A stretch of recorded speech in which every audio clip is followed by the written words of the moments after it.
ಅಂತರಿಕ್ಷದಲ್ಲಿ ಐತಿಹಾಸಿಕ ಸಾಧನೆ ಮಾಡಿದ ಭಾರತ. ಶುಭಾಂಶು ಶುಕ್ಲಾ ಸೇರಿ 4 ಅಂತರಿಕ್ಷ ಯಾನ ಯಶಸ್ವಿಯಾಗಿ ಆಕಾಶಕ್ಕೆ ಜಿಗಿದ ಆಕ್ಸಿಯಂ 4 ರಾಕೆಟ್.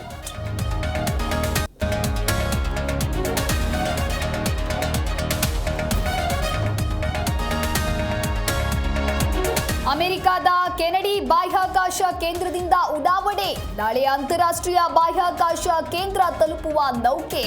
14 ದಿನ ಗಗನಯಾತ್ರಿಗಳ ಸಂಶೋಧನೆ.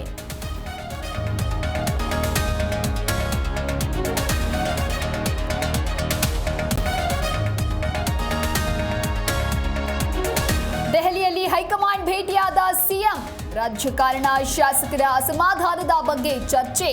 ಬಿಆರ್ ಪಾಟೀಲ್ರನ್ನ ಕರೆದು ಮಾತಾಡಿ ಎಂದ ವರಿಷ್ಠರು.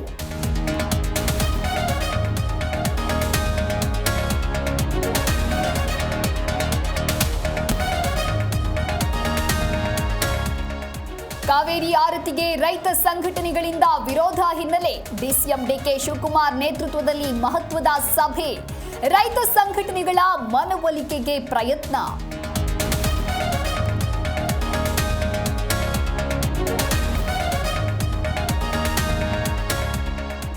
ರಾಜ್ಯದಲ್ಲಿ ಮುಂದುವರೆದ ರಣಮಳೆಯ ಅಬ್ಬರ. ಕೆಆರ್ಎಸ್ ಡ್ಯಾಂ ಭರ್ತಿ, ರಂಗನತಿಟ್ಟು ಪಕ್ಷಿಧಾಮ ಬಂದ್. ಮಲೆನಾಡಿನ ಹಲವೆಡೆ ಗುಡ್ಡ ಕುಸಿದು ಅವಾಂತರ.